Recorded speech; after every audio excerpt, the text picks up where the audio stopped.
Here, I'm going to talk to you about the power of saying no.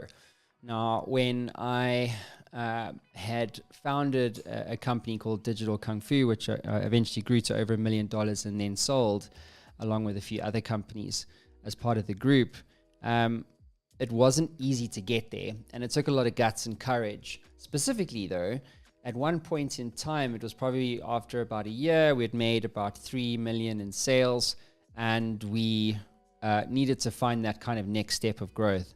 And so we looked at our customer base, and we looked and we saw that over 90% of our customers were actually technology businesses. So why is that?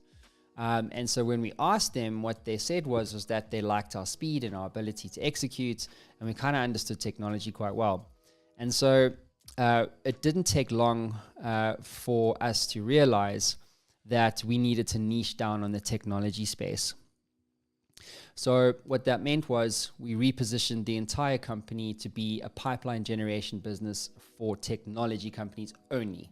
So we started landing accounts. It was crazy. We just started to grow exponentially. It was Microsoft, Oracle, IBM, Workday. Like, it was just these incredible technology brands, some of the biggest brands in the world. We started to work for them. And that came over time. But within the first month of us repositioning, we started to get some accounts, and then my phone rang, and it was a business that wasn't a technology business.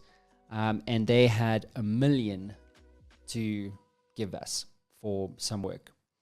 And $1 million at that stage of our growth was a lot of money to secure. It was important for us to secure. We could hire more people. We could move into a bigger office. We could, grow our business faster. And I made the decision as CEO to turn down that business. Now, why would I do that? Why would I turn down $1 million, in cash at that stage? And it took guts to do it. And I'll tell you, it was the best thing we ever did. Why was that? Because when we focused on the technology space, our specialism, right, enabled us to grow far faster than if we had just stayed working for anyone.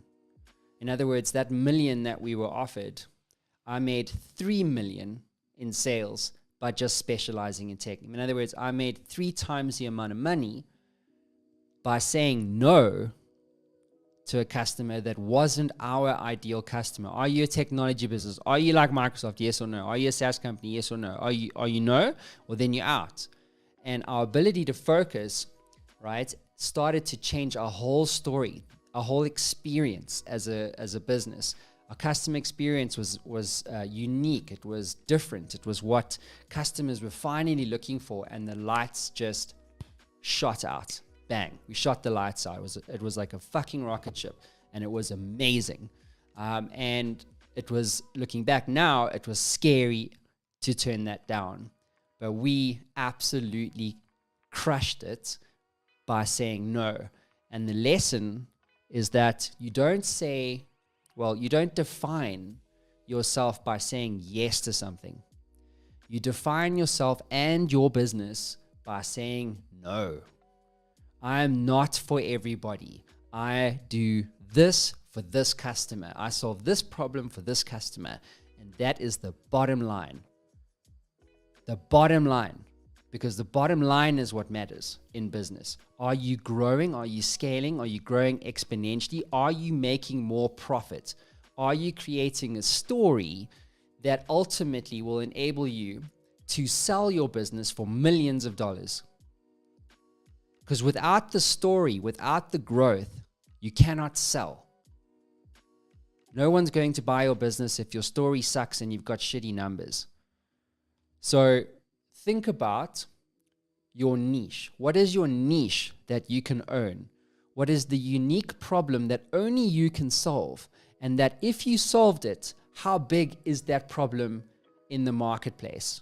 How much market share could you capture in that market?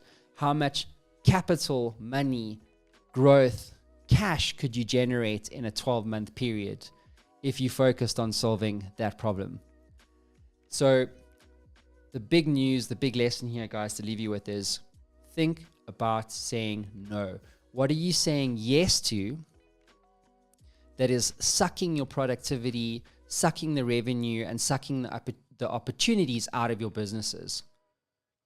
And if you said no to those things, what could you do? What time could you unlock? What direction or market opportunity could you secure? And this is the problem with startups. You know, most startups are starving on indigestion. They're taking on so much food. They're just chowing everything because they want to survive. They're like, gotta eat, gotta sell, crazy. Say no. Just eat the one fucking meal, right? And keep eating that thing. Don't worry about the dessert and the chocolates. Like, you know, if you eat too much sweets, you feel stiff. You feel like you don't feel good. And this is the problem with a business. A business, it's got to feel good. It's got to feel like a fine-tuned, highly effective machine. And these are the businesses that ultimately succeed at the end of the day, and they don't fail. So start saying no. It's one of the biggest things that will define you and the future of your business. So let me know, guys, in the comments below, what are you saying yes to that you think you should say no to from now on? This is Matt signing out. I see you in the comments below.